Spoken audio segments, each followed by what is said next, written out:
I'm Krishna. I'm having 10 years of industrial experience working for a global MNCs as a lead cloud engineer and database architect. Also, I'm having a 4 years of experience in a corporate training. Hi everyone, Krishna joined here. You guys able to hear me? Can anyone confirm me that? Okay, I think we are good to start. Good evening to everyone and people who've joined from USA. Good morning to all. Okay, my name is Krishna. So I will be taking up this session today and I'll be walking through the new course, what we are going to start and a bit legacy about what we are. Okay, so before we going into the discussion of what it is, so I know you guys are seeing the beautiful screens which is scrolling on my screen. Okay, before that, I would like to just interact with few people and understand what they are looking, where are they from, at least a hi from everyone.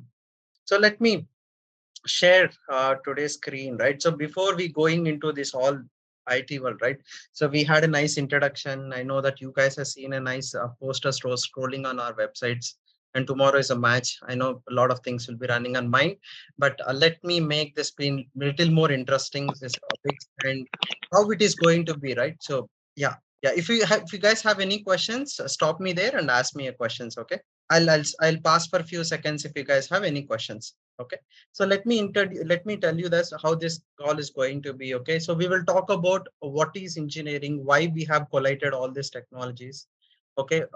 How much demand we have it and what we are going to taught you and what is the assurance and what is the guarantee we are going to give you guys that you will able to find the job and what kind of jobs we have in the market right now. Okay. And what is the tenure in means of like, what are the topics we're going to talk, what is the tenure it is going to take, why this particular time only we are trying to fit in, and what kind of hands-on, right? What kind of practices, what kind of use cases, how we relevant, how exactly we are going to be very relevant to the current world or projects which are running.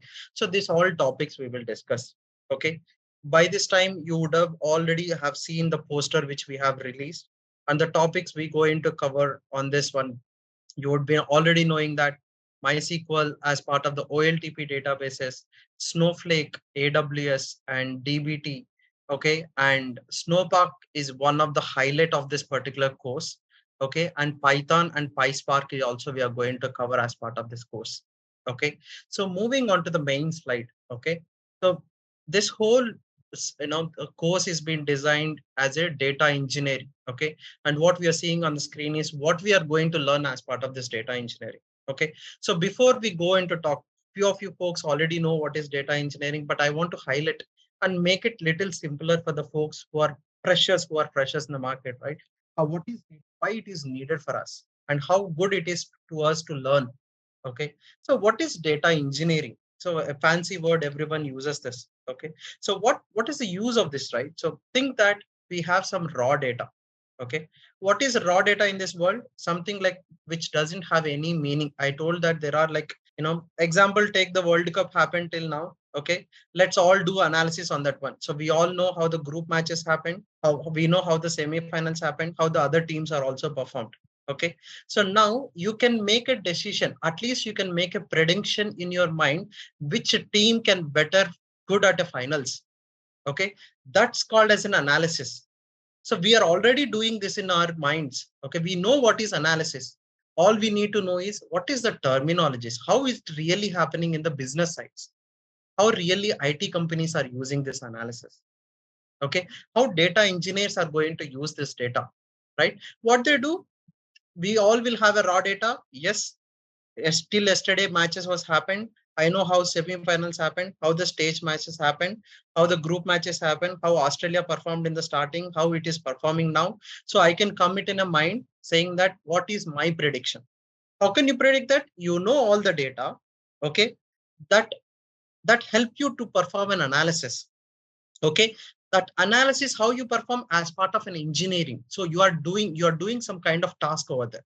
Okay, you're performing some engineering over there. Okay, so if you don't have this all data, that means you are not watching a group matches, don't know how the semifinals happen, you don't know who performed well in the match. It is going to be a very tough to you to understand which team is going to win in the tomorrow. Okay, so what helps here? So raw data analysis. okay, which help you in engineering, it would be tough to make a sense for a massive data amount. So think that there are a lot of data is there where you want to do some kind of informed decisions you have to take. So that's where your data engineering is going to help you. Okay, so majorly what companies will do, right, for company growth, okay, and anticipating their future trends, that is like what is happening tomorrow, what will happen if I release this product, okay, what the company is going to do with this. To take this all information, to run this all business, they definitely needed data engineering. Okay, data engineering is something like in a perennial river, I can call. Okay, I would always say this word, so which is never going to dry out throughout the year. Okay, so that's like if you take any river which have all the time water, if you take a data engineering, is going to have a jobs or the opportunities throughout the year and throughout the life. Okay, that's the importance of having to the data engineering. Okay, now this roadmap, so now we understand data engineering is definitely needed for the company to grow and to predict what is happening in the business. Okay, so now we are going to learn the data engineering, this all the technical stack which I am showing on my screen right now, for whom it is going to helpful, what kind of jobs you can able to identify in the market. Okay, this particular training or the course is going to be suitable for the data analyst, data developers or engineering, whoever you can call, are explicitly. Now we got the other Rupesh, right? Rupesh is working on an AWS. So we can, in their company, they will call him as a Snowflake developer, or people who are doing their activities on AWS, they will call it as an AWS developer. So they could be anyone. Okay. Add on to these three roles. Nowadays, there is a new role coming up that's called as a database engineer. Okay. So database engineer means these guys explicitly work on the migration activities. Okay. So whenever you go into a market, okay, you will find a different set of projects. Okay. Data analyst, what data analyst will do? His main role and responsibilities of a data analyst is he will gather the data, he will analyze the data, and he will translate the data into some results and insights, useful insights. Okay. And what he will do, he will share that results with his stakeholders. What stakeholders will do? Stakeholders, yeah, this is how our business is running, right? So let's move on this business. Let's increase growth it, or find out where we are lagging. Okay, this to take this kind of decisions to come up till this to point. Data analyst will put all his roles and responsibilities to take this kind of informed decisions. Okay, who are data engineers? What they will do, right? When you come to data engineering, right, what they will do is they will design the solutions. That means now in our group, there one of the guy has mentioned saying that I'm working as an ETL engineer. Okay, he designed in that ETL flow. Okay, so let me go in detail of this one. What are the topics, right? So in MySQL, we will be learning little advanced SQLs also, like a triggers, like enums, sets, defaults, okay, and basic all the window functions. Okay, everything we will be learning. All the basic SQLs will be covered, and as part of the MySQL, you will be understanding a constraints. Okay, constraints, because my here we designed this concept in a way a candidate should learn both the OLTP databases and OLAP databases also. Okay, so when you go into in a real-time projects, you will be not dealing only with an OLAP, which is analytical processing databases. You might deal with the online transactions processing as well. Okay, so in that case itself, we have designed this MySQL. So as part of the MySQL, you will be learning all the functions, how to create the views, yeah, different sets of MySQL constraints, and you will be having a special cases of dealing with enums, sets, update on cascades, and all the constraints, all the window functions, and all the advanced topics you will be learning. Okay, so here we will cover everything as part of the SQL, and we'll make sure you are become expertise at a MySQL level, because this is going to be used across your Snowflake and some part of the Python and DBT. It is going to be helpful for you. And in AWS also, when we are learning DynamoDB or a Redshift or Athena, this is going to help you a lot. Okay, so if you see, when I walk through this, so we are covering the prerequisites first, and then we are moving into the main courses next. Okay, so I'll just take, there is a message. No, all the analytical functions of a Snowflake will not run in a MySQL. It will run on only SnowSQL. So Snowflake, and we will be learning that's on a Snowflake level. Okay. In Snowflake itself, we will be learning Snowflake as part of the UI, and we will be connecting Snowflake from a Python as in a Visual Studio also. Okay, so we will be helping you to install a Visual Studio, and from how Visual Studio you can able to connect your Python, writing a Python code, connecting to the Snowflake, and doing your ETL activities. Okay, so those and all also we will be learning. Okay, so as part of the Snowflake, so MySQL we are good. So when we come to the Snowflake, we will be learning both the batch processing, okay, and streaming. Both we will be learning here, and here we will be learning inbound and outbound process of the cloud. Okay, so majorly what we do is here we will have an AWS connections. So we will be learning inbound and outbound. That is means from AWS to Snowflake, Snowflake to AWS, Snowflake to local to Snowflake. Okay, so all these activities we will be learning, and we will be learning both the batch processing and the streaming processing. Okay, we will learn how the Snowflake works. We will learn how the Snowflake architecture works, and how currently it is helping the companies to get rid of the lot of issues or the challenges they are facing in the current market, and what are the specializations. How can you cost optimizations, right? So when you do a data engineering is all okay, but how cost efficient you are doing, that is means how you are reducing the cost to the company. That's you have to show as a value added service to your company, right? So your knowledge will help over there. Okay, so that cost optimizations we will be learning how to deal with the different types of data, different files.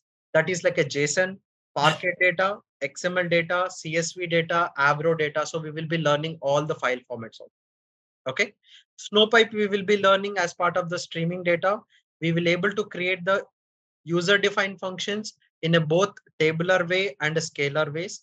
Different types of stored procedures we will be learning, clustering mechanisms we will be learning, and how you can able to create the alerts in case of any issues or One any question. confirmations. Yeah, please go ahead. You the what suppose my data is in MySQL, okay, and Okay. I link that data to S3, and from S3 I want to copy that data into my Snowflake data warehouse. Okay. So from MySQL, if my source is MySQL or either Oracle, so what we will use there? We will use the Python connector or any other thing to take the data from there to the S3, and from S3 we will load the data into the Snowflake. You can use Python, or you can use third-party tools also. Or what you can do is you can create your ETLs on AWS. What you in AWS, what you can do is you can keep fetching Delta data, right? So if you have an experience, you will be fetching all the daily data and create the files into an S3. And S3, you can create a streaming pipelines, which can be automatically loads your data into Snowflake. Using a Snowpipe. SQS. You can use a Snowpipe, or if you want to go batch process, Using a create a task. notification channel also we can do SQS or SNS. Yeah, SQS. That's what I'm saying, right? Snowpipe also works in a SQS way. So as soon as the queue identifies there is a file, it will be loading the data into Snowflakes. Okay. Okay. So we will be dealing like that. So in Snowflake also we can perform the transformation, no? We can perform. That's what I'm saying, right? So now what you can perform a transformations in a Snowflake, you can perform here, you can perform a MySQL also, but how efficient, I would say when I say efficient, how easy and how reusability you can do is that is different you see in a DBT. Okay. So you here, if you write, that's what I'm saying, right? When think that you have created a function which will be a marketing business, whenever you say that it's a marketing business, it should fetch the marketing data. Okay. In this Snowflake, you have written your code of 100 lines. And every time what you need to do is some piece of code you have to rewrite every time in the SQL. Okay. So in that cases, what you will do is in DBT, what you have is we can create a models. Okay. So this models will directly fetch you the data. You don't need to rewrite the code. And how easy it is, you write once, use it many times at many places. Okay. And with the DBT, you have a great lineage and a presentation of data, how it flows from one pipeline to another pipeline. DBT is a ETL tool. I won't call it as in a total ETL tool. Okay. It's a transformation tool. Okay. So what it will do is it can extract it instead of extracting data, it won't extract the data. It performs all the transformations directly connecting to the sources. That means think that DBT you have connected to Snowflake. Okay. What DBT will do is it will read the data from your Snowflake. It will not extract. I'm saying it's only read the data from a Snowflake and perform whatever the transformations you have been done. Okay, you have written over here and load the data into a particular tables or whatever the tables you want to target to. Okay, so it will do, but it will not extract. This is more, more prominent towards a transformation levels. Why we are choosing the DBT? We can choose as a Medallion also. We can take. Medallion is also as a one of the tool, but the opportunities we see in the market right now, Indian market, Snowflake with the DBT is the higher configuration. So higher combo is the companies are looking for. And also Okay. Python can be used, no? What is that? Sorry. Python. Yeah, Python. So Python and the Medallion, these are all going to be a third-party companies, right? So you have to pay more for that. Unnecessarily, you have to spend the money. If you know the intelligence of coding, what you can do, paying less money and doing more work is something companies are interested to have So it. Buto 3 we will use na for the in Python. Buto 3 we will use it at AWS when we are writing a Lambda code. Yeah, Buto 3 is one of the backend infra configurations. Okay, it's a language. So we will use when we are writing a Python code on AWS. Yes, we will be doing that. And in Snowflake, while writing the stored procedure, so which language will you prefer, JavaScript? We will be teaching both JavaScript and we will be teaching SQL language as well. Okay. Thank you. Yeah. And wide variety of stored procedures we will be learning. Okay. No need to learn ETL, sir. Another ETL. So ETL is not ETL is a concept. Okay, so everyone understands saying that ETL is something. ETL tools are there, but it's an ETL is a concept. What is ETL is nothing but you have to extract the data, transform the data, and load the data. Okay, that 3 activities we will doing at multiple places. That means in your conceptual, we will be learning 3 ETL tools. Okay. How it so works? We will do ETL activities in AWS. We will do ETL activities at a Python plus Snowpark. We will do ETL activities with a combination of a Snowflake plus DBT. Okay. No need of any tool. No, this tools is more than enough. Okay, we don't need this. Have a high demand in the market, so we don't need to go. You don't need to learn Informatica. You don't need to learn Ab initio. You don't need to learn Data Stage, Talent, or Medallion, or Fivetran. So this is the lot of third-party tools are there in the market. I don't say that they are not there. Okay, but why companies are moving out of those kind of tools? The reason is licensing cost. Okay, and training to the people and the documentation to that particular tools is going to be in a very costlier. Okay, that's the reason they have to spend less and do more work. Okay, and also these things are into cloud right now, right? So we are nowhere we are seeing apart from MySQL, nothing is in an on-premise. Everything is a cloud. All you need is no installations, no maintenance, no hardware, nothing. All you need is an internet, right? We are doing everything over the internet. That's where we are calling it as a cloud. Everything is happening virtually, nothing on your system. Okay. So at what level of Python and Pyspark you are teaching, sir? Detailed Python is not there. Yeah. Which topic you are teaching? Sorry, can you complete your question? Which topics are you teaching? So I have a brochure. I have a brochure. I'll go through that in the end. Okay. So Python, we will be learning all the basics, including the file handlings, numpys, pandas. And from Python, we will be connecting towards Snowflake and Snowpark on a Visual Studio, and we will be performing the ETL activities. All the data frames we will be learning as part of the Pyspark, and kind of like how SQL implementation can be done on a Pyspark. Grouping by columns, how can you be able to load the data using a Pyspark? How can you do the joins? Okay, broadcast and all. So this and all we will be learning. Pyspark, we don't go in detail of understanding, saying that launching the clusters, Spark context, or the optimization of this one, but I will be covering as part of the architectural knowledge. Okay, programmatically knowledge we will be learning as part of the Snowpark. Does that make sense? Syed, right? Thank you. Okay, thank you, sir. One more question I was having. Please in Pyspark, shall we cover the scenario-based interview-related questions in Pyspark? Yes, we do. We do help with an interview-based questions and how you need to interact with that. Yes, we will be covering as part of an architecture and a bit of while whenever we're doing a programming. Got it. Yeah. Any other questions? So in Pyspark, we'll cover the optimization also, all the optimization technique that I use in Pyspark. Architectural wise, yes, and some of the programming when we identify it as Snowpark. So what happens is when we are doing a Pyspark, local clusters, right? So whatever the clusters we are going to implement on, we are not going to deal with the local clusters. We will be dealing with cloud clusters which are going to supply by a Snowpark. Okay, but yes, your optimization techniques we will be discussing, and how you need to answer when you go into an interview is something we will be helping out, and we will be practicing. Okay. Yeah, what is this Snowpark and Pyspark? Sorry, I'm not aware.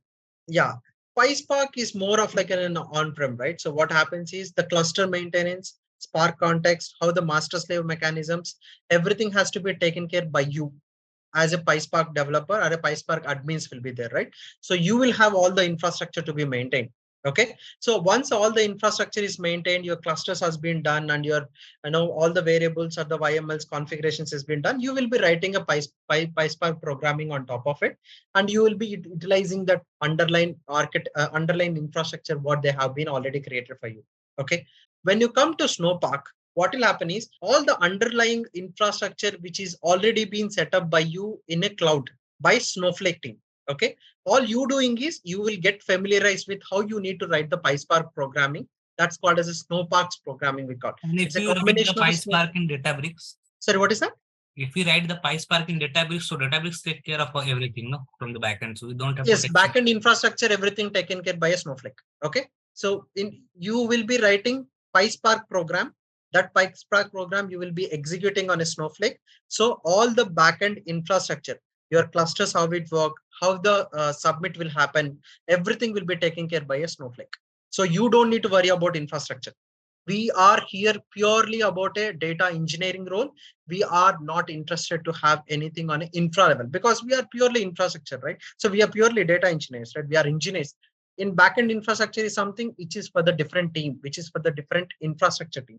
If a lot of people are already working, so your companies, you will be having an infra teams. They will take care of all the infra.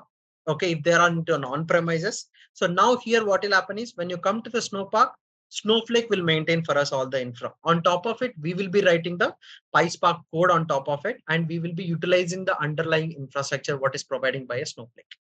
Okay, does that make sense? Any questions?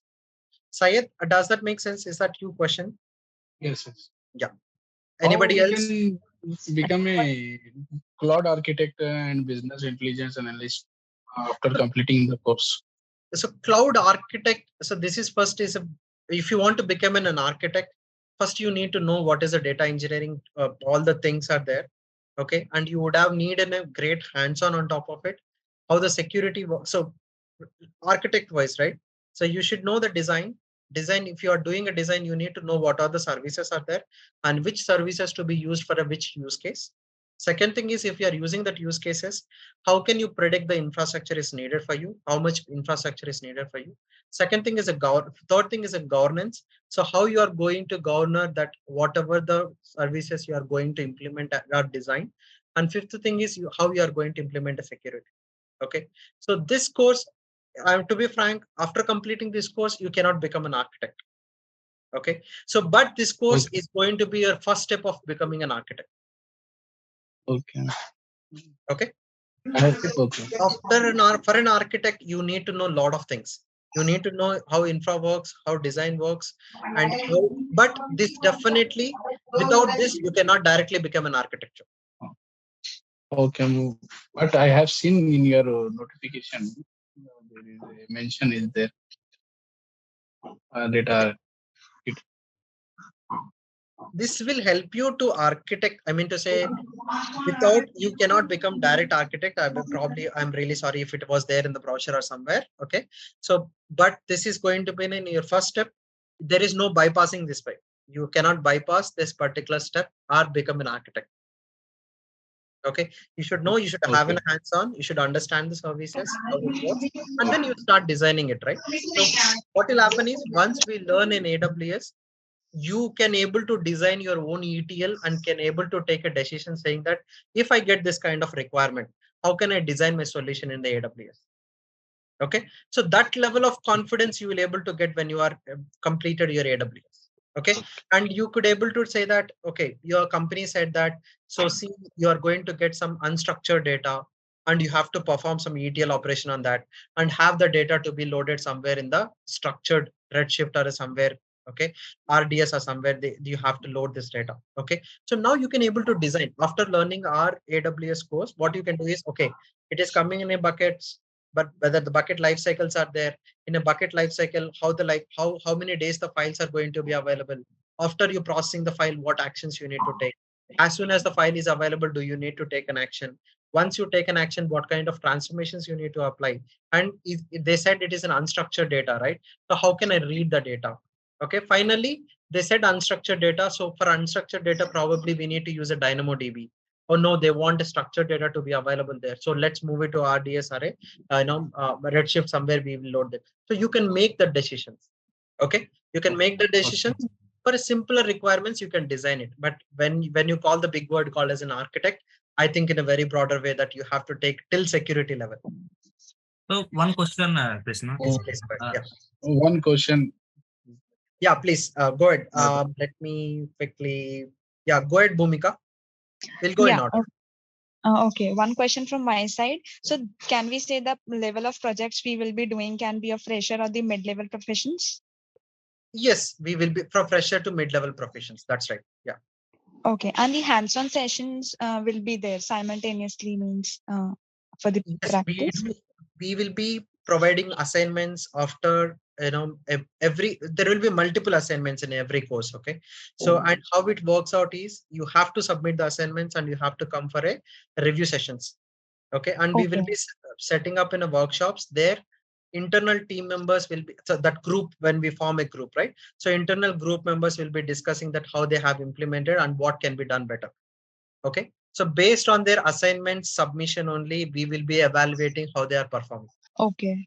Okay, And yes, if anyone, is stuck anywhere, so the help or the guidance will be provided. yes, definitely that is there. Yeah, definitely that is there. Okay. And now another question, orchestration tool will be used means like Airflow or any other So tool? we have on this, not Airflow. Airflow is not that. That's another big task. So that goes in months to teach you out here. Okay. So when you come, Okay. when you say orchestration in Snowflake, we will be learning about the task, which is an orchestration.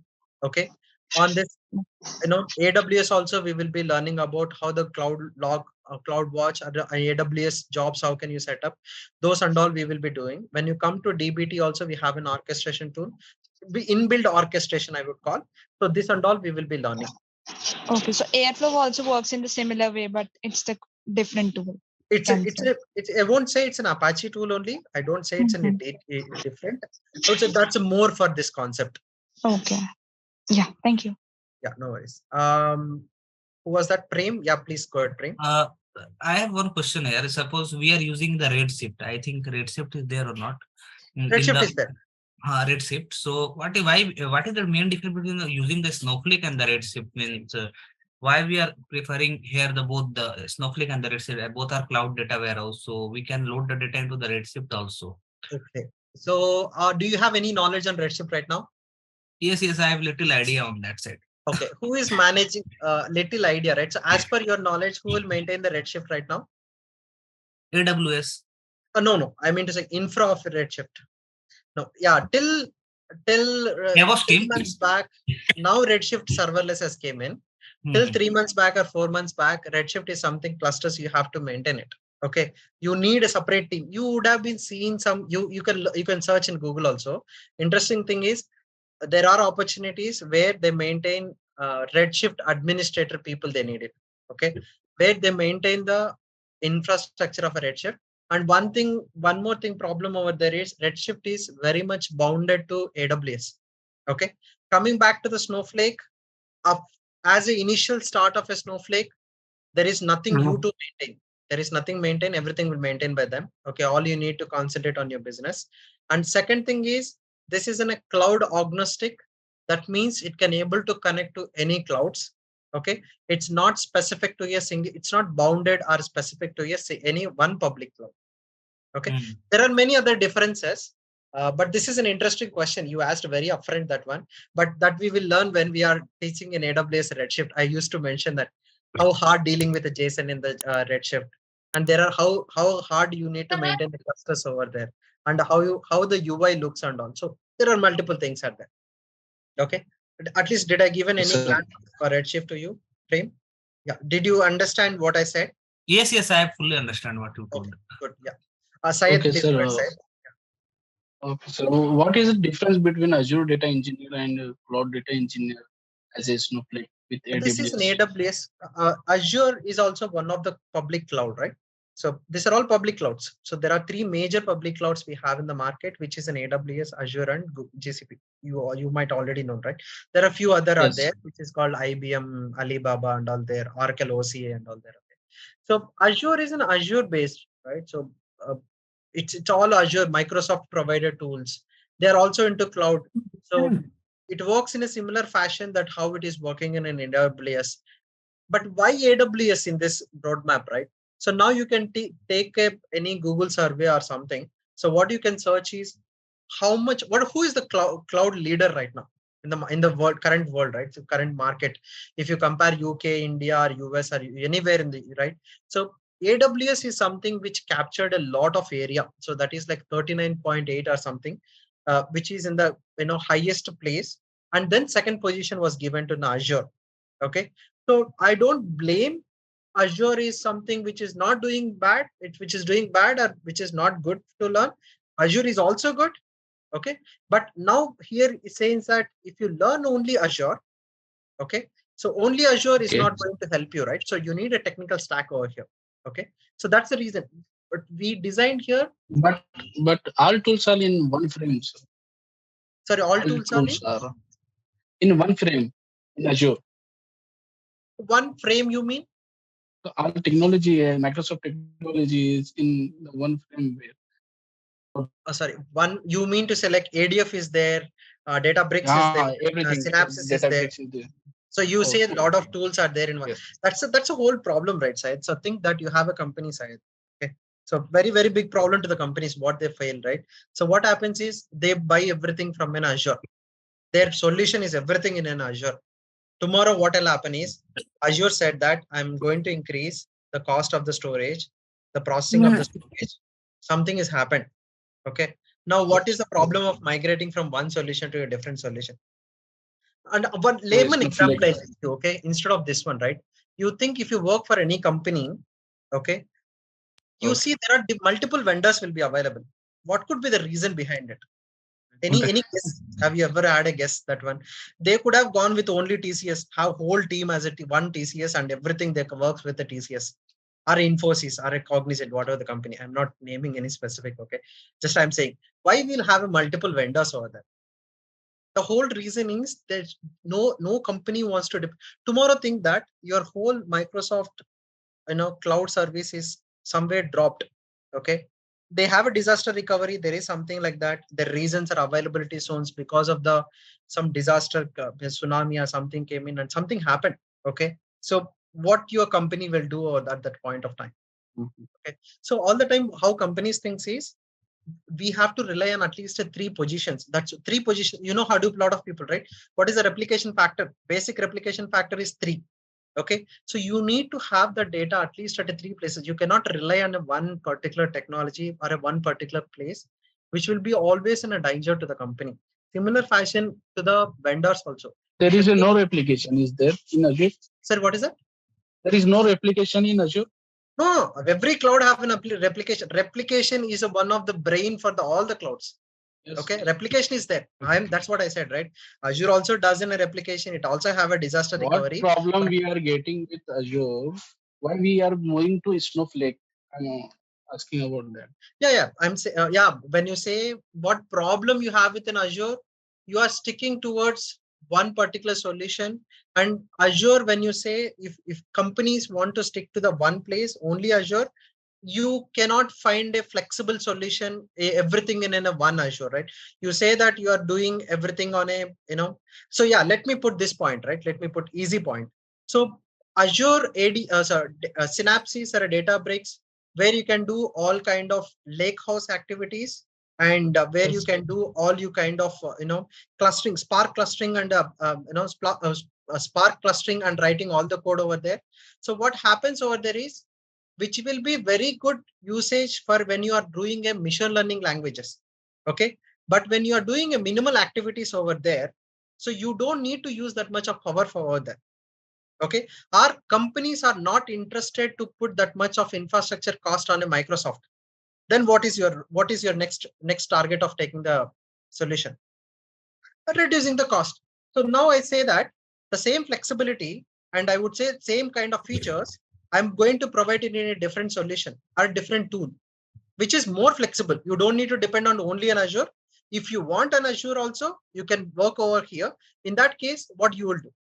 So that's a way the Snowflake, right? I know when you come into Snowflake, what happens? Finally, we are loaded the data into the cloud platform. I think the AWS, we are using the service AWS or GCP or Azure. Not mandatory, right? It's not mandatory that you have to use a GCP or an AWS or a GCP, Azure. Why? It's not a mandatory, but I would say how the company is designing it. What is your design flexibility over here? Okay. End of the day, your thought process is good. End of the day, we have to store the data somewhere. Okay. So if you are not storing, how you're processing, how efficiently you're processing, how cost optimization you're processing, what are the tools you have used for that is something is a matter for your company, and matter for the developers who are working. Okay. To just bring you a little more comparison between the Azure and this one, right? You are saying Azure have everything that can be done in the Azure, right? In a similar fashion, before Azure, AWS have everything to do it before in Azure also.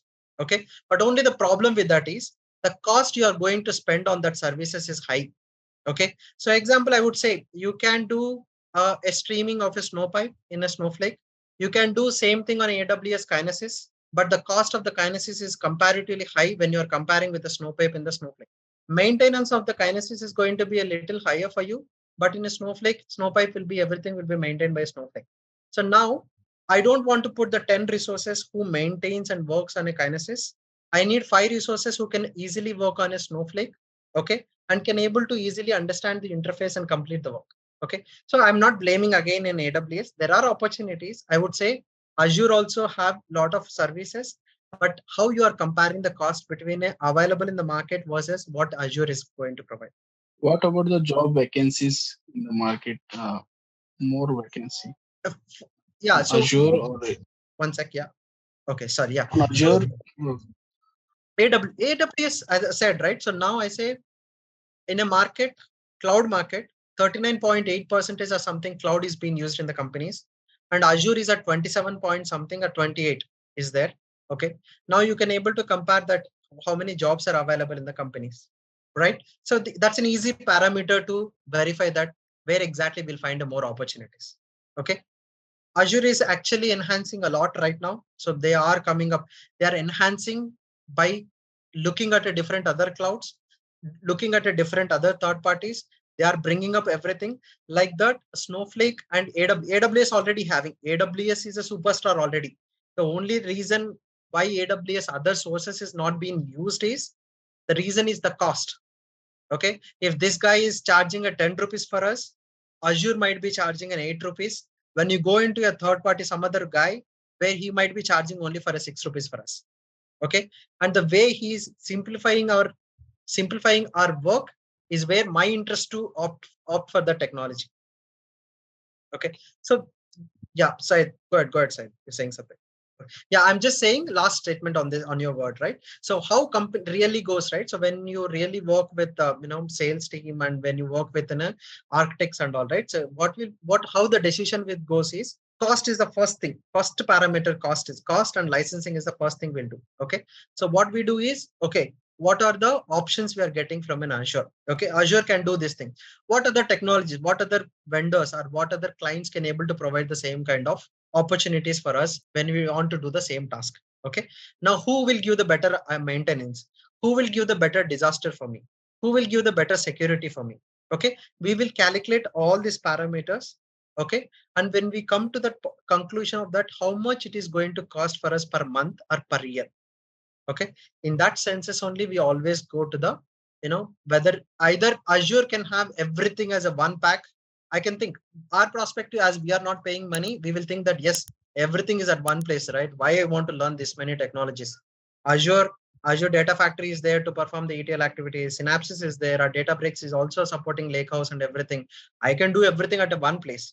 But problem is company is not interested to pay that much amount of money.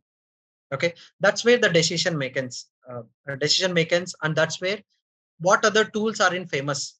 Okay, so you think that AWS doesn't have a reporting tool? We have in a quick site. If your data is available in AWS, you can easily run a reporting on your quick sites, which will be very faster. But still, we are going to the Power BI or a Tableau, which is an other vendors providing an tools. Why we are going is, the reason is the cost and the way they are going to provide the maintenance and lot other options we are able to find out at that areas. Okay. Did I make sense, Syed? Yes. Yeah, good, great. Yeah. Krishna, yes. Krishna, this is Vijay. I have a couple of questions. Yeah, Vijay. Yeah. I don't know whether you're going to cover at the end, but let me put some of my questions and then you can answer Please, them or it later. So my first question is, for all these tools, would there be a training material? Number one question. Number two is, for the Snowflake, I'm targeting to get certification. So what level of certification, is it core and advanced, will be covered? And my third question is, I'm being in US, I'm trying to understand what going to be the timing of the classes for the US folks. So these are only three? Any more? Sorry, Vijay? Yeah, no, only three at the moment. Okay, great. Yeah, sure. So let me, first one is about training materials, right? So we will be having this sessions recorded, each and everything, and assignments what we are going to provide is all will be available over a website and which will be given access to you. So you can open anytime and you can able to watch that, and you can have the assignments and the notes what we are going to provide and the practice sessions what we are going to do. That also will be uploaded on the website. You can download it. Okay. Awesome. Second question is how much level of certification, right? So my previous batches, so which was almost 5 to 6 batches we have run, and there is another batch also running parallelly. So the guys from each batch, at least they could able to complete till Snow Pro certifications. Core one, okay. Snow Pro certification level, but advanced levels are there. Okay, so they want to put little more time to understand bit of machine learning things. And now Snowpark was not part of the previous any of the batches. Okay, so now they have to enhance their knowledge on this side to go for a machine learning or in a different other high level, advanced level certifications are there. But we can promise you that you can able to easily complete the Snow Pro certifications. Nice. Okay, which is almost all the companies are looking. They don't want additional stuff. Okay, third one is this batch is right now it's planning for every day 6:30 IST hours. Okay, which would be USA probably somewhere your 9:30 or 8 p.m. 8 p.m. 8 p.m. probably, yeah, because of this time savings. This Right. would have So been little changed. Yeah. So is it Monday to Friday or it is only 4 days? Yes, it's only from Monday to Friday, and Saturday, Sunday will be an assignment sessions or whatever we learned. You guys will practice, and Monday we'll have a recap session that any questions or anything to be solved, we will take as a first 10-15 minutes to solve that issues, and we will reconvene with the topics. All right. So it is Monday to Friday. To complete, sir, this all? Sorry, what is that? How long it will take to complete this all concepts? So I'll go into the next slide. Okay. Have a little patience. I'll quickly go there. Okay. Any other questions, Vijay? No, I'm all set. Thank you. Okay, cool. Great. So I'll quickly pass through this one. Okay. So you would see on the screen what are the topics, and we have we have extensively discussed about what topics and what is going to happen. And finally, right, not only this course, who are the freshers? I know the few of you folks are already experienced. The freshers who are there, right? So for them, we have explicit classes. Okay, we will be arranging. So I mean, recently also we have performed Agile, and a few of the folks was there in that meeting. So we have an additional skills also we will be teaching you guys, which is called as an Agile Scrum, how it works, Confluence articles, resume preparations, how digitally you can able to present yourself in a Naukri and a LinkedIn. So we will be helping you out through the placement calls also, which will be happening every day at 11 o'clock from Monday to Friday. Okay, that's precious. It's totally your wish if you want to join there, but it's good to have. Okay, so moving on to the next slide. Any questions on this slide before I'm moving? Right. Yeah, sorry. Hi Krishna, this is Bharat. Hey, Bharat. Actually, I would like to go this course, but purely on getting the job purpose only. On Snowflake or with AWS type of any engineers. Because I was, currently I'm working as a different domain. I can say that semiconductor technology. So I want to switch entirely to this data engineering. Okay. So But yeah, you will find it's possible. So instead of you listening in my words, right?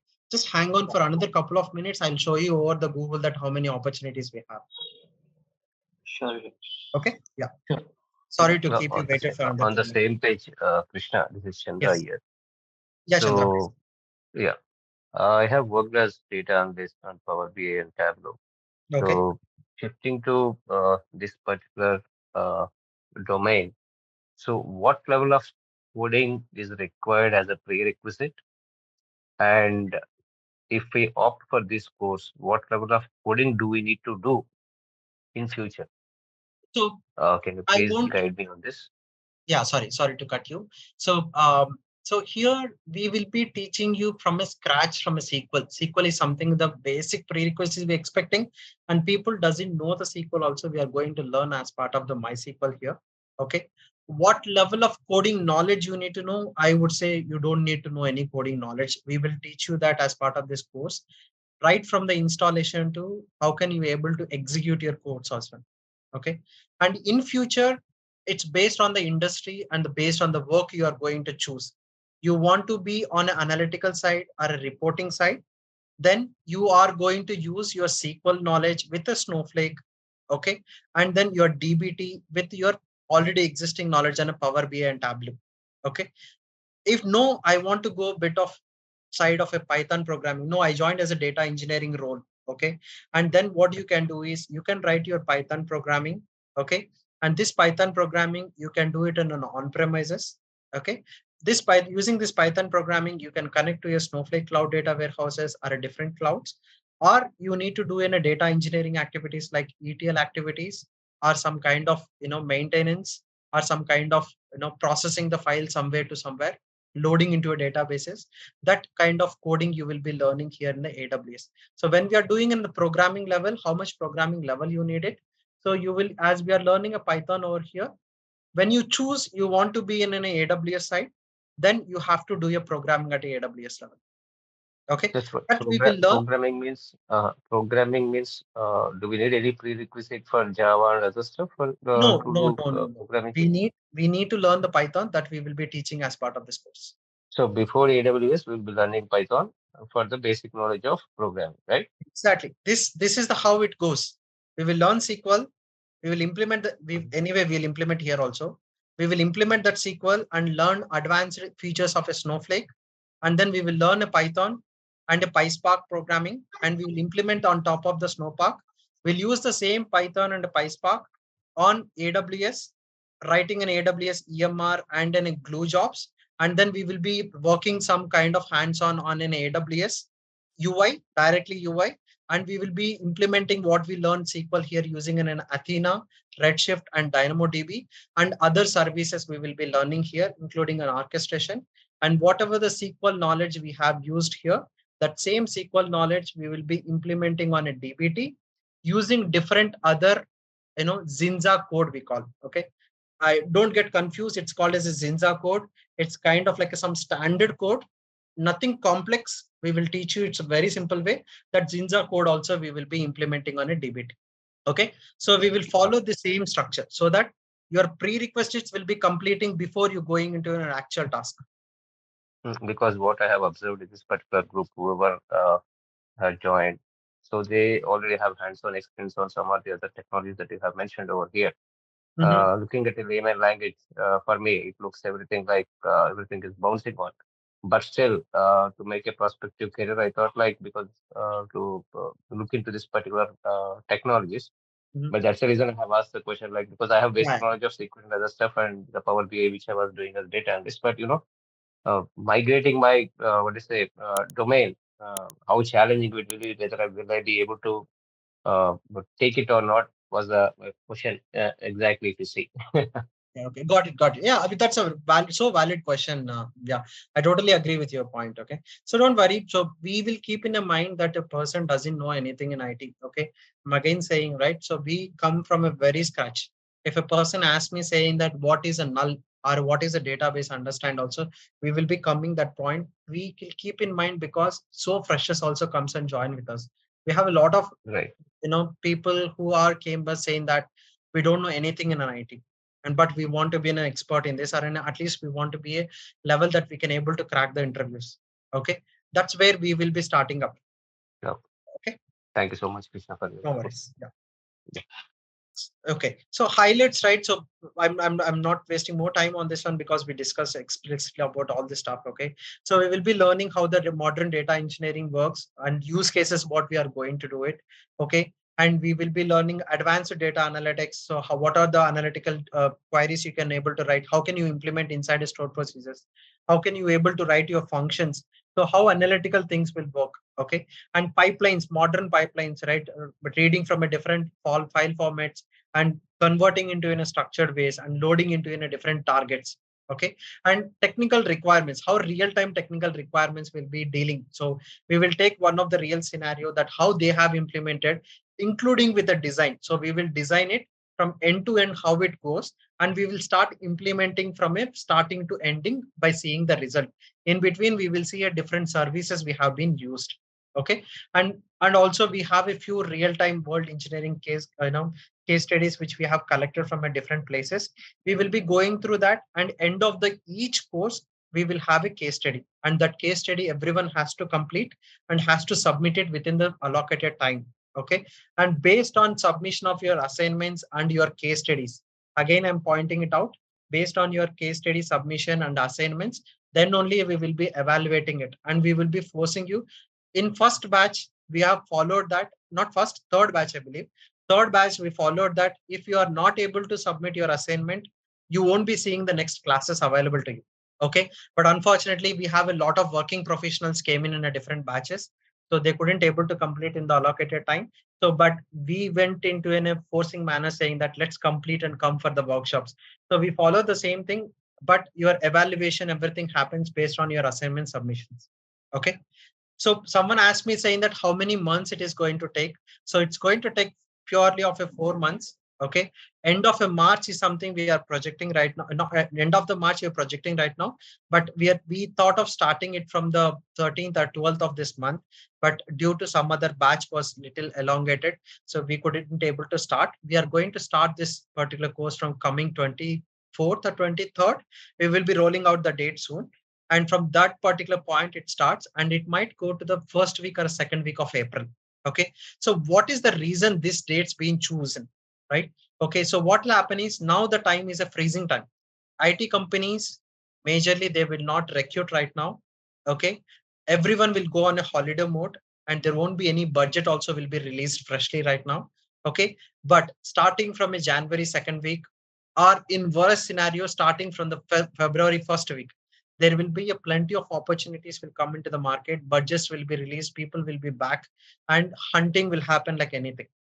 Okay, so by the time, okay, by the time we will be already in a way that covered a SQL, Snowflake, and a Snowpark, at least we would have been completed by that time.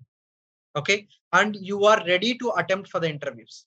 Okay, parallelly you go through the course and you are ready to give the interviews wherever there is an opportunities with a Snowflake or a SQL and whatever the technologies you're working, and you start giving that interviews and you can still continue here.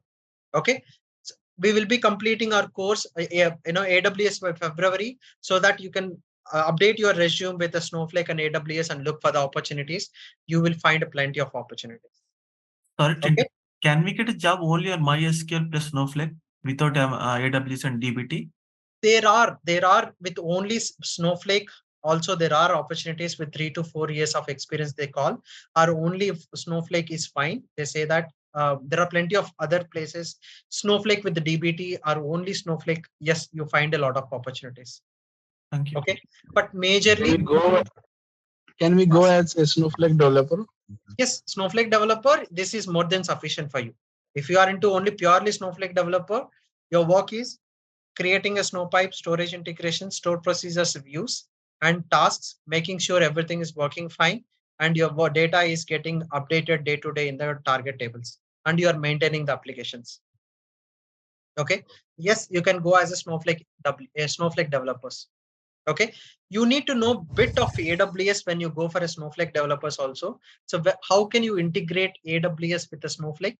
That we will be covering in January itself. We don't need to wait for AWS to come. Okay, we'll completing in January itself, so that you will have that flavor touch of AWS also, that you can able to present on your resumes.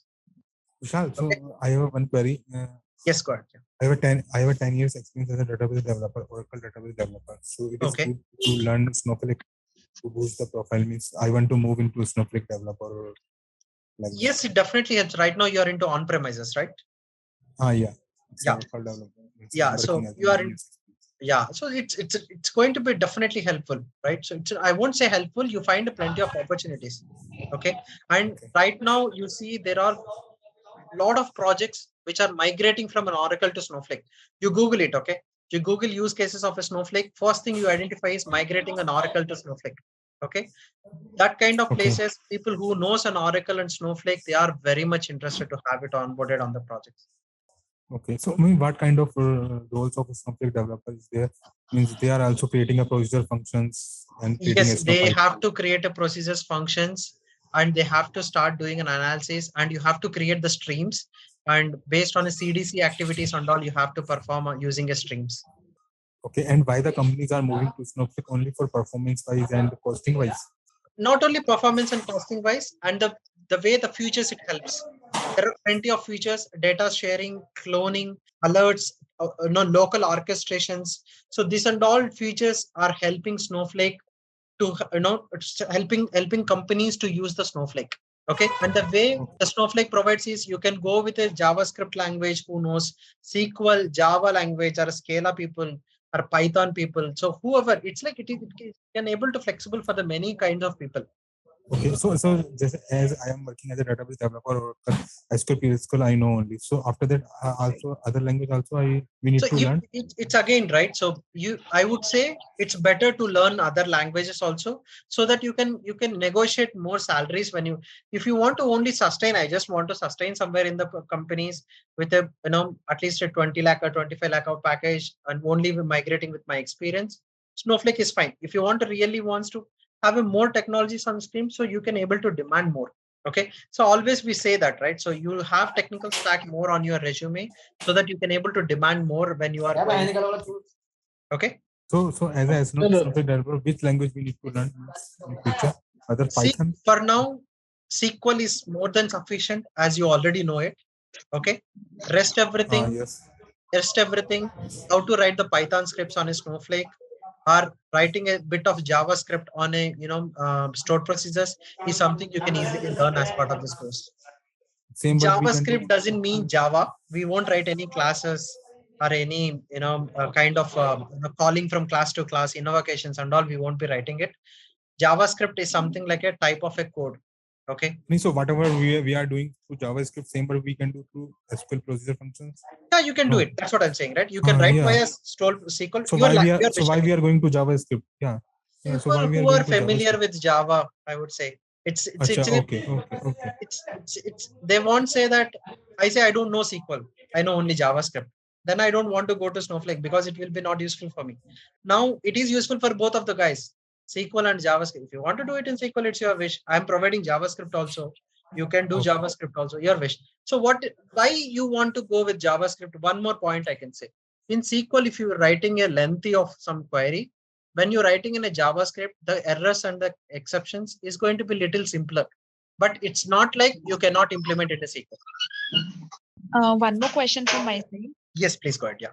Yeah. Can we complete this course means in February completely? or till March it will go? It will go till March, and I definitely sense it will go first week of April. The reason is we cannot fast track this batch. We want to keep it everyone's pace over here, and we want to make sure they understand each and every topic and they went out. Okay. So the November, December will be covering the SQL portion only. No. December also we will start the Snowflake. November, by mid of December, we will be completing MySQL, and December mid onwards, we will start a Snowflake. Okay. And then whole January, we will go with the Snowflake and Snowpark. Okay. Any other questions on this slide? Krishna, this is Vijay. Hey, Vijay.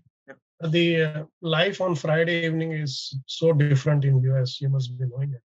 Just trying to understand if there are few occasions where, because all travel and partying and a lot of things going on Friday evening, as you know. So what I would be losing if Friday are being skipped, you know? You are not losing. The record session will be available for you. You can go through that.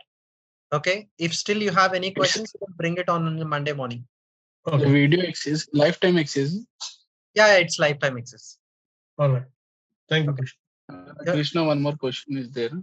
Yes, please. After completing the course, so how many years of experience can I mention in the resume, depending upon your course? So if you're already having an experience, okay. No, I don't have experience. I am from mechanical background. I'm starting from scratch. I don't know. Little bit I know about the technologies. Okay. Yeah. So see, if you have a plan of keeping an I have a career gap also. In 2019, I have completed my graduation. Okay. So do you have any plan of keeping an experience? Yeah, I have a plan. 2 to 3 years of experience I will mention there. Yeah. So depending upon your course, can I put the experience and that level of teaching is there? Or basic level of teaching is there?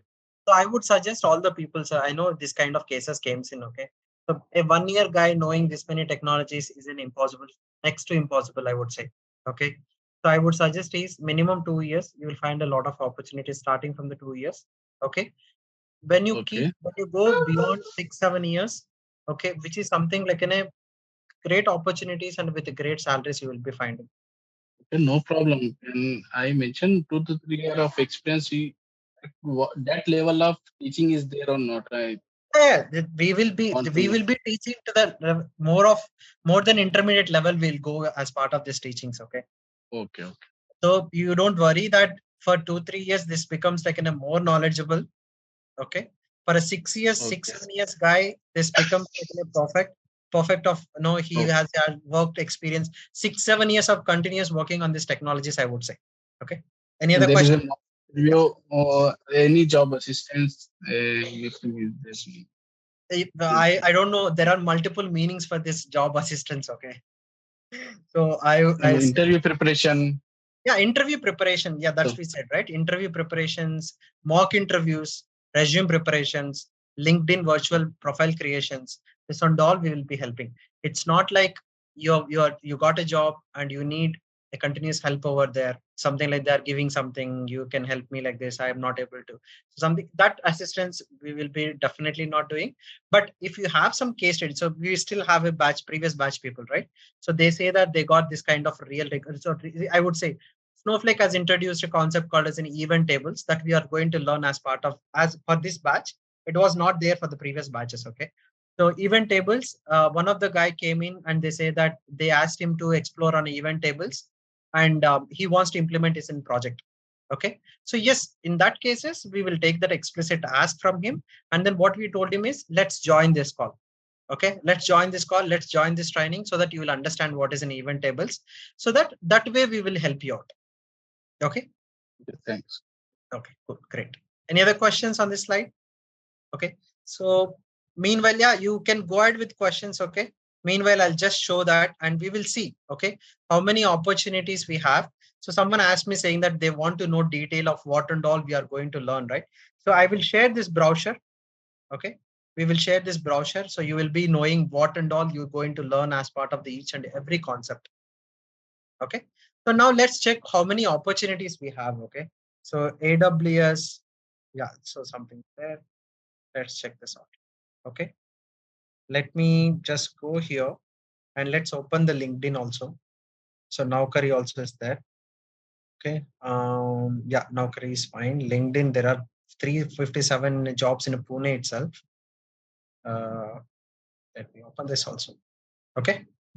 So now just see what are the technical stack they're asking. Okay, so we don't need to go much about how much salary they are giving, what are the roles and responsibilities of stuff. Okay, so they see AWS data engineer with a Snowflake, so they're expecting AWS should know, and you should know the Snowflake also. Okay, a data engineer, they need a full stack. Okay, this stack is about ETL, that's whatever the ETL task we are going to perform, Snowflake, and then they need either Azure or an AWS, and they need for a data engineering role. Okay, so coming down here, you see AWS Azure data engineer with Snowflake. So here also they want people who knows in AWS or in Azure, and they should know the AWS Snowflake. Okay, and ETL developer, they should know the Snowflake, they should know the AWS, and they got the Medallion over here. Okay, Medallion is someone was highlighted, right? So Medallion is one other ETL tool. Okay, so Snowflake and AWS we are covering. Okay, coming back here, you see Snowflake developer who knows a Snowflake DB or in an Azure Data Factory, including AWS. Okay, coming back next one. So we need to know the Databricks, which we are not covering. Okay, we are going to cover Snowflake. We are going to cover AWS Glue. Stream sets, we will understand what is streams. Stream sets we will not cover. Kubernetes is again a kind of like a DevOps role, so we are not covering Kubernetes also. Okay, so coming back here, IACS, which is an Informatica tool, AWS they want, Medallion they need it. So R, this is all R, and Pyspark and Python. So as part of this profile, we are covering AWS, Python, and a Pyspark. Okay, so coming down, AWS data engineer with a Snowflake. So a lot of opportunities. 6 to 8 years guys who wants a Python, SQL, AWS, and Snowflake. This is what the stack is exactly matches with our stack. All the items will match with our stack. Okay, similarly, I'll just go a little down. So this, you see this is all like a 4 days, 5 days back. They have been, they came up with posting these requirements.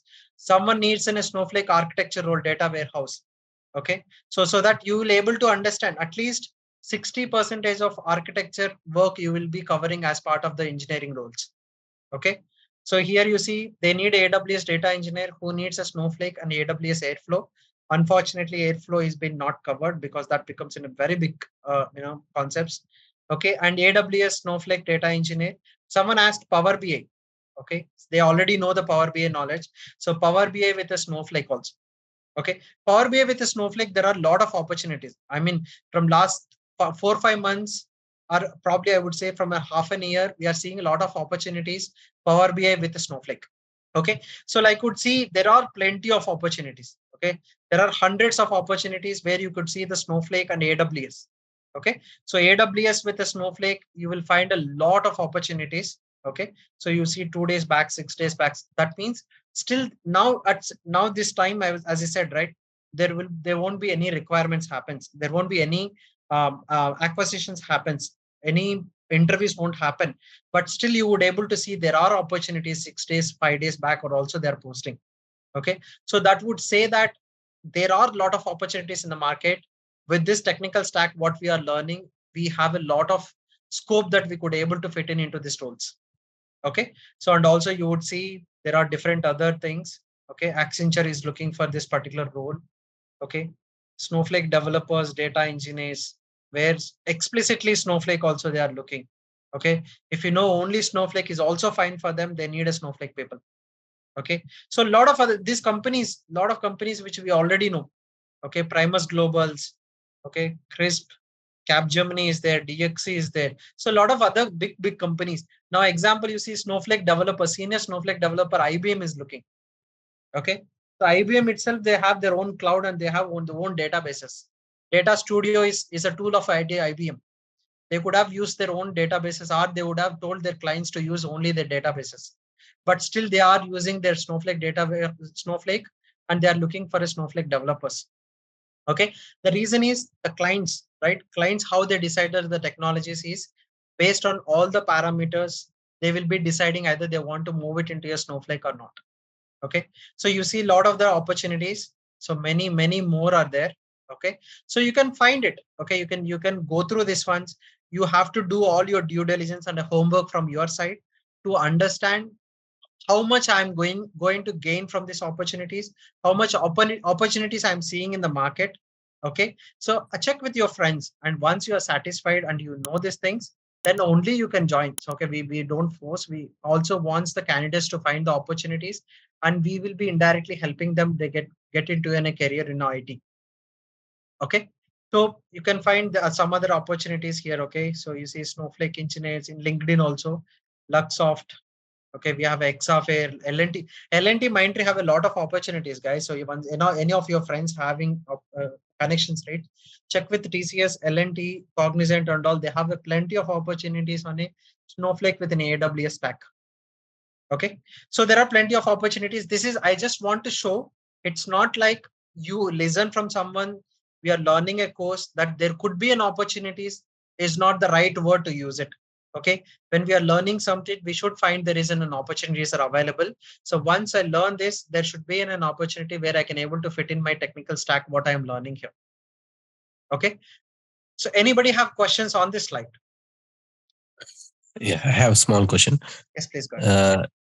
Regarding this Snowflake, exactly what it, where it stands, whether it is exactly the database or it is a cloud base, or how, where is it, a ETL Cloud tool? data warehouse.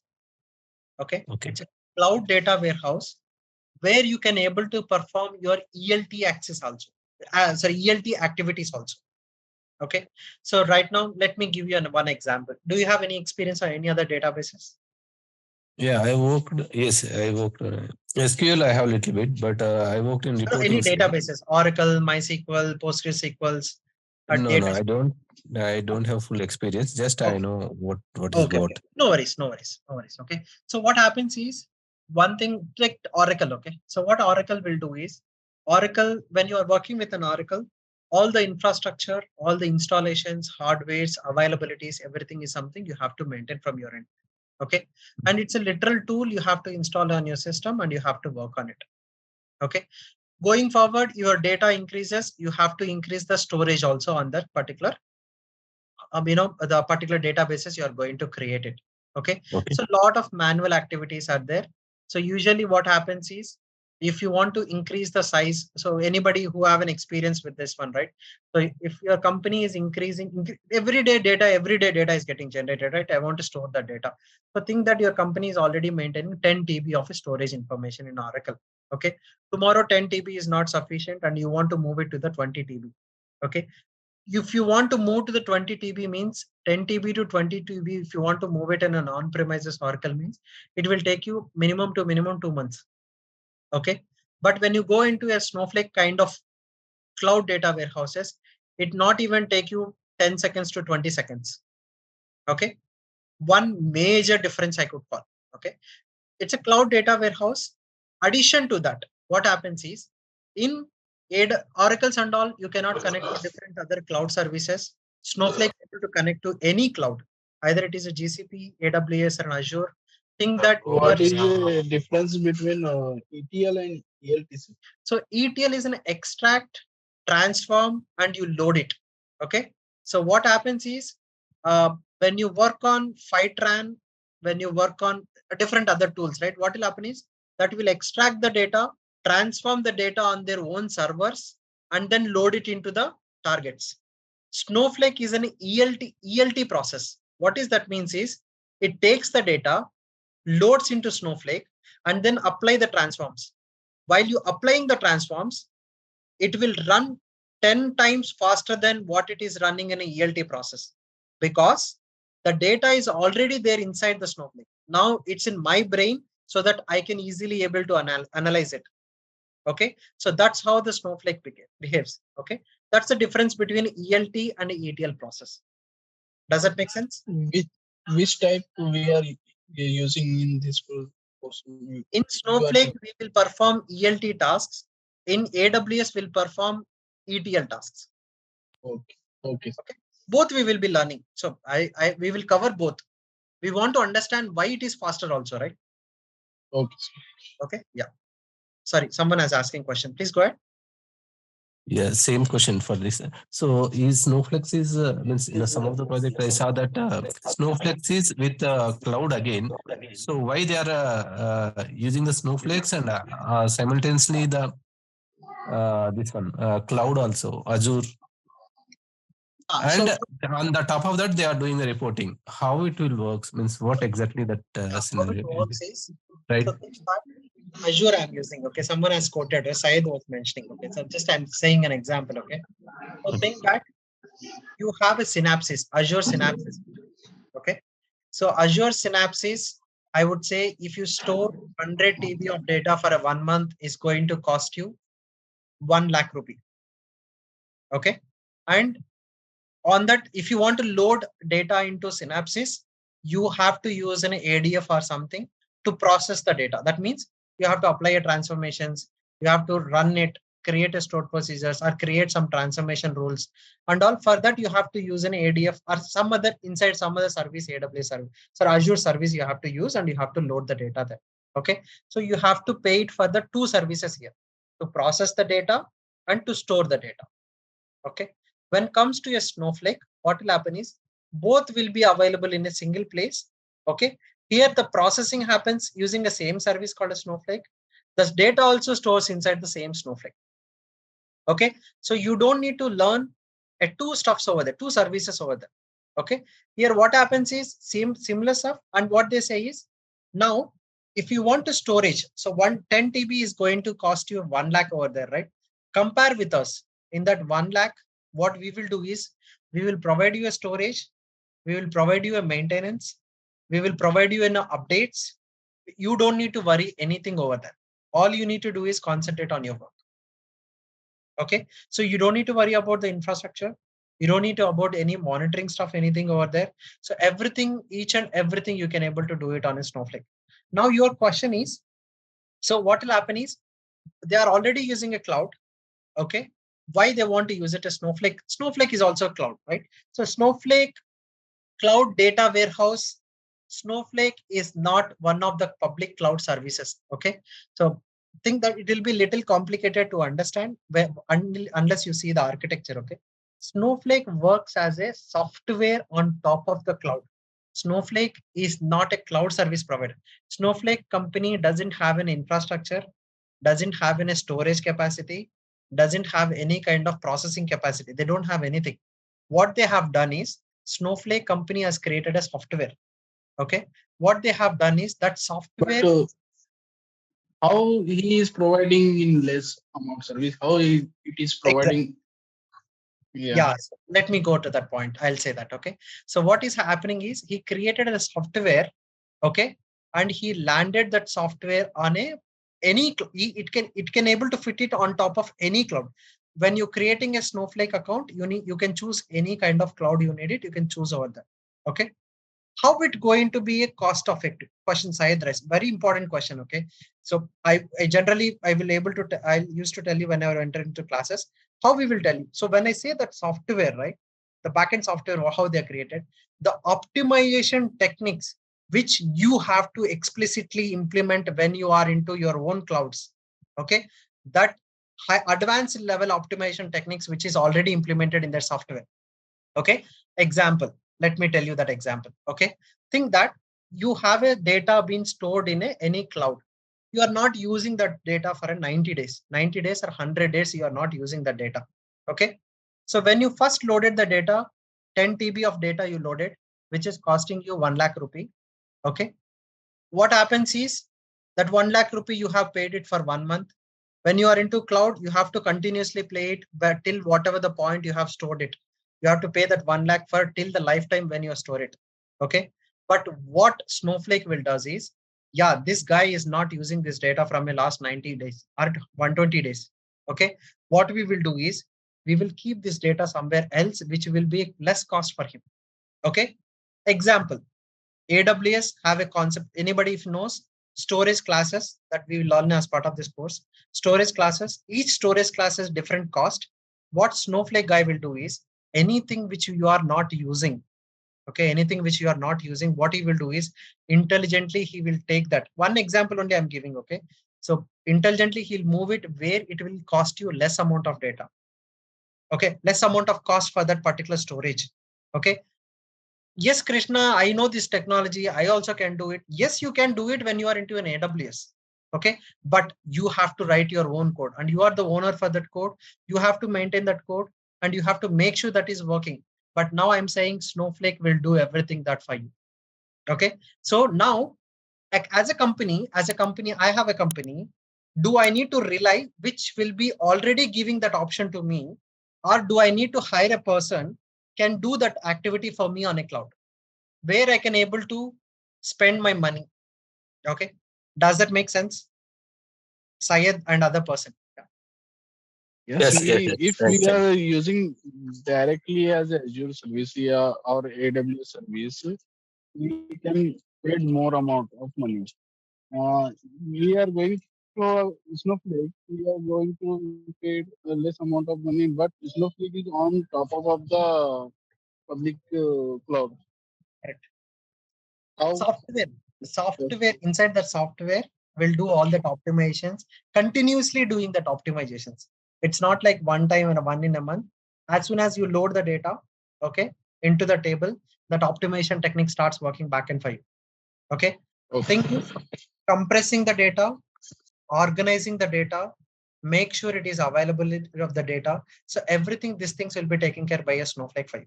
Okay. So if you want to do that in a cloud, so we can do it. There are people. What Snowflake also has been done in the backend, they would have written a code, but that headache is gone from us. We don't need to write that code. That all will be responsibility taken by the Snowflake team, and they will do it. Okay, I'm not promoting Snowflake. Okay, guys, we are talking towards more of a Snowflake. Okay, so we are learning AWS also. We will also write that code of moving it to there. So I'm just giving one example when comparing Snowflake with the different other things. Okay, the reason is lot of optimizations and lot of easy ways and lot of cost optimizations has been already been designed in a Snowflake. So that's the reason companies are showing interest to move towards the Snowflake, where they could be able to reduce their billings. Okay, I won't say something they are doing in a magic over there. Okay, they are doing what other things, all other databases are also doing, but they are doing it in a very efficient way and optimized way that is helping the companies. Okay, that is where companies also wants the people who knows the technology, right? They want to know the technology which they are adopting, right? So companies are adopting because there are a lot of other features in this particular Snowflake which will be helpful for my company. Instead of I invest it at a different places, I will invest it on only Snowflake with a different other small tools. That would be very easy for me to maintain and less in cost. Okay, so why I want to go and do this all activities on AWS or in Azure, which is going to be more costly for me. Okay, so again, I'm underlying the word saying, right, whatever you can do in a Snowflake can be done in an AWS also. Okay, can be done on an Azure also, can be done on a GCP also. Okay, why people, if everything can be done on a single cloud, why people are moving towards that side and this side and having their lenience on a different other tools? Okay, the reason is, one is the major impact is a cost, second impact it is a maintenance, and how easy it is used to adopt into the companies. Okay, into the business, how easily I can adopt, how can easily I will move my data into Snowflake, right? It is easy. You don't need to have a lot of knowledge of understanding the Snowflake, like infrastructure you don't need to learn. If you think that Redshift, you want to learn it. Okay, so you want to understand how the cluster works, what is the performance, what are the types of clusters you want to onboard it, or if you want to go for the serverless, so serverless, how you want to maintain it. Okay, what are the IAM roles to be created for a serverless? Okay, if you want to do it from a backend SDK, software development kits we call, so you need to know the commands, how you need to connect to that. So there are little complexity available with that. Okay, so yes, you can do that activities on an AWS also, but how easy we can able to do with the Snowflake. That's where we can able to show our expertise on a Snowflake, where the companies are mostly adopting to this particular technologies. Okay, Syed, did I answer your question, Syed? One more question. Yes, Chandra. As it is a cloud platform, so how well or the companies like banks are trying to adapt to this cloud? For example, ANC or Wells or other banking sector companies. Are they using this particular cloud services? They are already from a Are last they? 1 decade, I believe. Okay, they're already using AWS or 99.9, I would say 99% of companies already using a cloud. Okay, if they are not using that cloud, means they are already backwarded. Okay, on-premise is gone. On-premise right now, you are seeing that migration active. You will be hearing, I will be working on a migration project, right? So almost migration projects are also done. Everyone started already moved into cloud. Lot of hundreds, millions of applications are already running on a cloud. Okay, so on-premises is gone. Okay, yes, Sunil, please go ahead, Sunil. Hi, sir. So we'll be covering like data warehouse concepts and any data modeling concepts. Yes, we will be covering data warehousing concepts, Sunil. Oh, okay. Yeah, And Snowflake in is syllabus, I saw something like QLIC is there. Is it covered as a part of syllabus? What is it? QLIC. Kind of reporting to the virtual session, I think. QLIC. Click or QLIC. How do you say? Oh, Click is not there. I think you are saying a old browser, I believe. Click is not there. Click was there. Eventually, we have initially started Click. Okay, Click Replicate is one of other third-party tool. Okay, so we introduced that was companies have started using that for a quick replication of a data from a on-premises to cloud. Snowflake, right? Literally Snowflake, they want to move the data from on-premises to this one. But eventually Click is gone because they faced a lot of issues. Click is there from a lot. Sorry, yeah.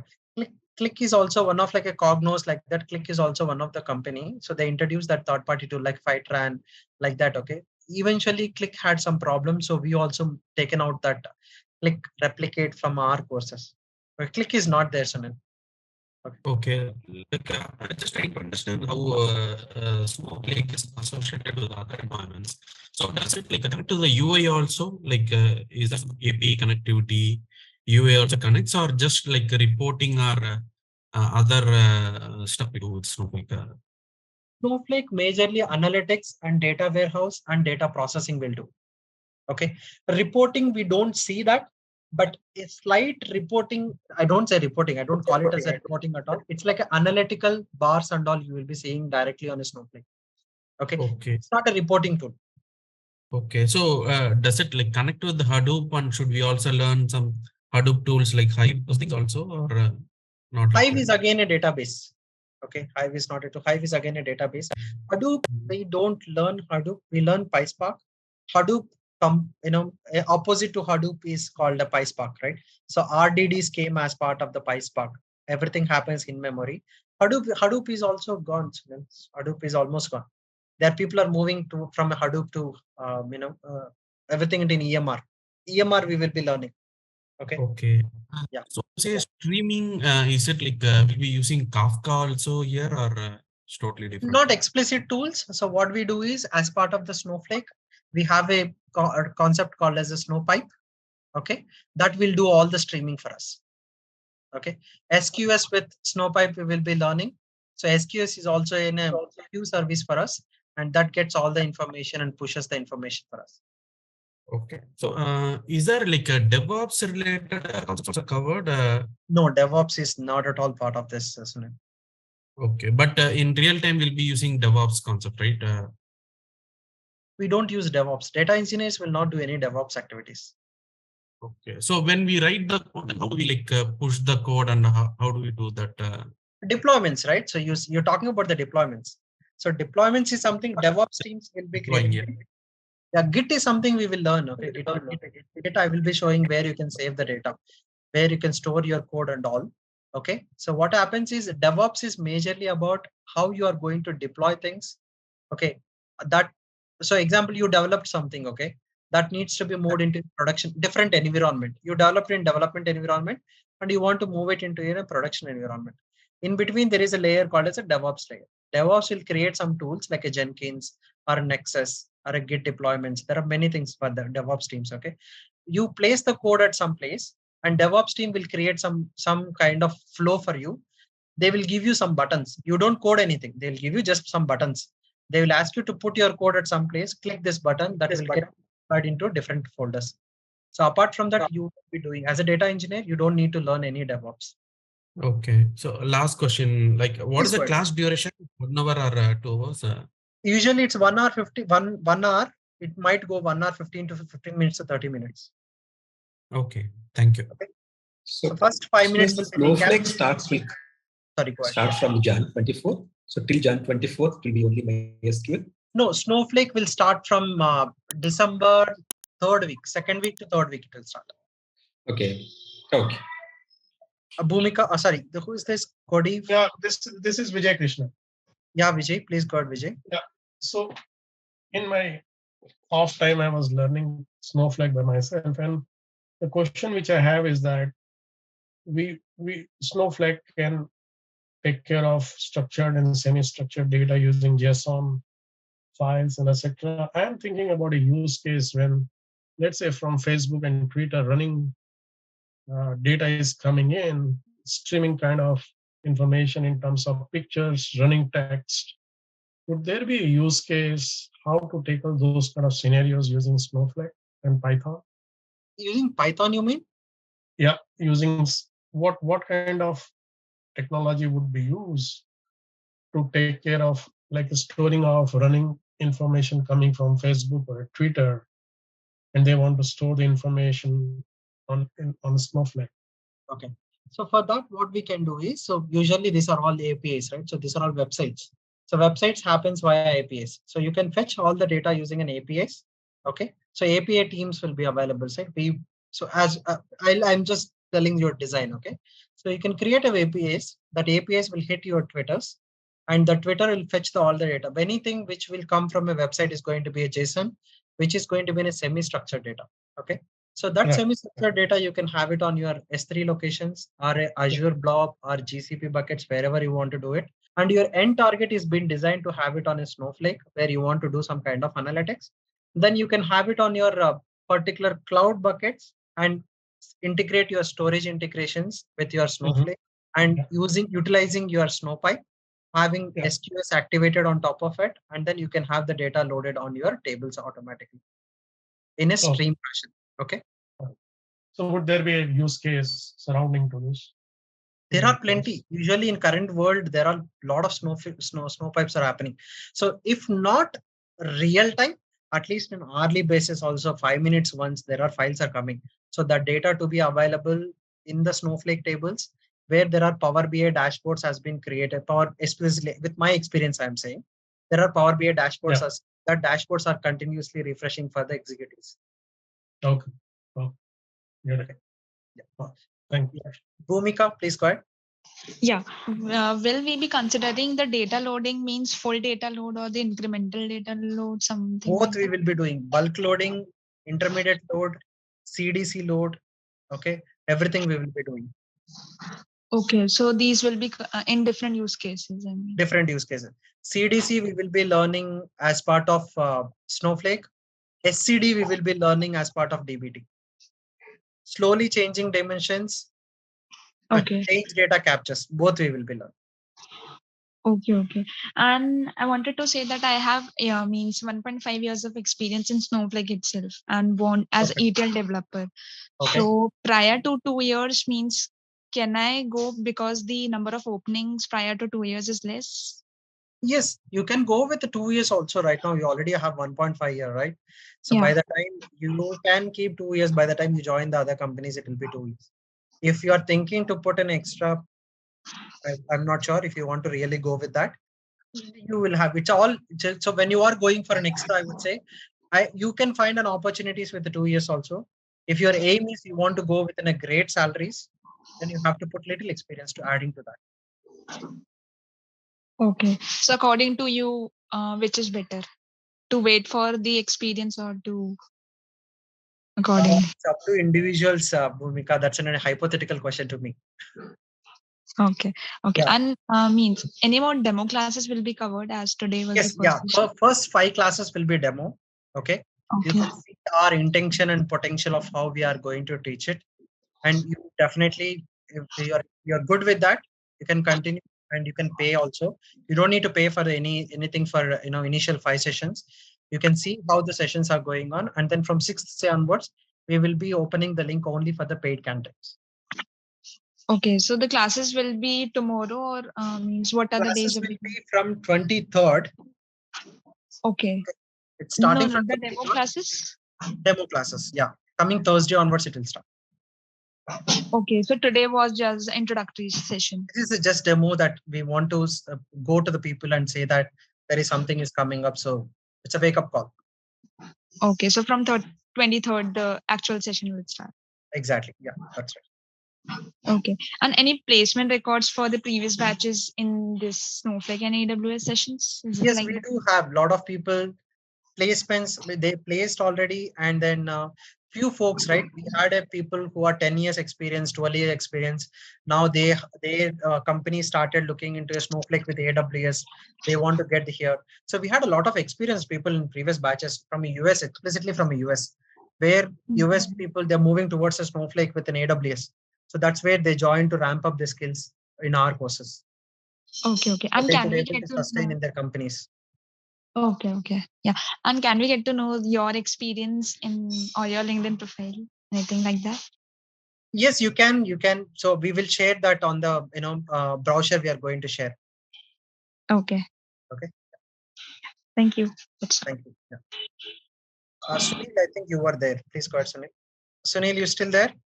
Timing of classes 6:30. And guys, I have pinged this. Sorry, it's a direct message. So I have pinged this Telegram link here. So if you guys have any questions, you can catch up us on this Telegram or the numbers which we are going to share, right? On these numbers, what are the numbers you're seeing on the screen, right? You can ask any questions, anything. Okay. Yeah. Please go ahead. Sorry. Sunil, go ahead, Sunil. Okay, fine. So let me quickly go through this. If there are any questions, class duration is going to be, as I said, right, 1 hour, 15 minutes to 30 minutes. Okay. How much technical knowledge is required to start this course? I say, if you don't have any knowledge is also fine. If you know SQL bit is good to have. If not, we will be learning. All you need to do is put little more cautious of, completing your task day to day to get yourself very good with SQL. Okay. So Azure and GCP is costlier than Snowflake. So when you call Azure, anytime cloud, when we're talking, we need to talk about services. Okay. You cannot singularize this one saying that everything is an Azure. Azure have an ADF, Databricks, Synapses, different other services are there. You have to go service by cost. Okay. So here Snowflake is a software as a service. It's a single service. When you compare with a different other example, right? AWS Glue, when you're doing a ETL activities on AWS, is little cheaper in Snowflake. So you can compare similar way of Azure ADF with Snowflake, or GCP when you go with a data proc or a data flow with a Snowflake. Okay. What is the fee? Do we get the recording of this session? I'm sorry, joined late. So fee is around some 27K, I believe. So my admin team in this number, you can able to contact, he will help you out. 27K is the something. Okay. So we will get this recording. This recording will be available from where you have joined, Uday. You can able to see this recording. Don't worry, if you have any questions, you can reach out to us on this number or on this email. You can email us. We will contact, our admin team will contact you. So they will provide you details, whatever you need it. Okay. Yeah, sorry. Any other questions, guys? Sunil, any questions, Sunil? Sorry, what is that? Can you repeat? Yeah, so for assignments will be given to us. So the system means all the system environment settings and for the assignment in the MacBook or the Windows system. So some guidance if we needed on that. Windows, we will be helping out. So see, Bhumika, we are into cloud. So there is no setup to your system. So don't worry. There is no setup. Nothing is needed. Everything is cloud. Okay. All you need is in a very good internet and a Chrome setup. That's all. Yeah. Okay. Okay. No need to worry about it. Yeah. Only one thing is there. SnowSQL is there. Okay. Which is from local to Snowflake. How can we deal a data? So data is there in your system. Your manager has given you some file over an email and he asks you to load the data. Okay. How can you do it via UI?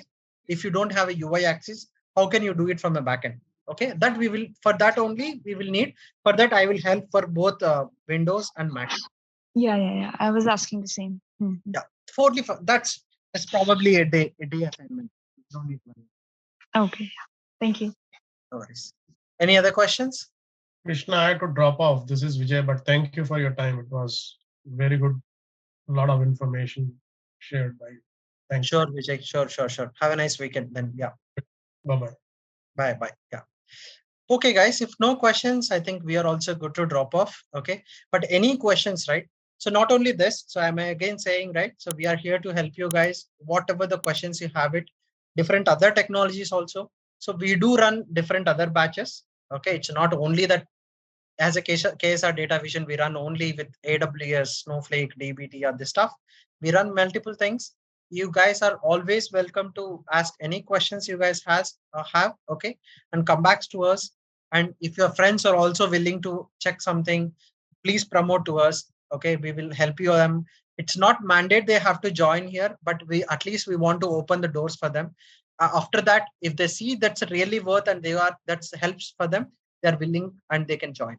Okay. So with that note, I would say thank you so much. And it was very nice interacting with everyone. And we really jumped onto your technical terms. And I know Syed has actually opened a lot of topics. Thank you, Syed, for opening. And I hope that would have helped many people to solve their questions. Okay, at least what are the sides of the dimensions we have with in the market, right? So everyone understand what we want to learn, and I hope I addressed your questions. If not, kindly reach out to my admin on these numbers. I'm happy to help you more. Okay, thank you so much for joining.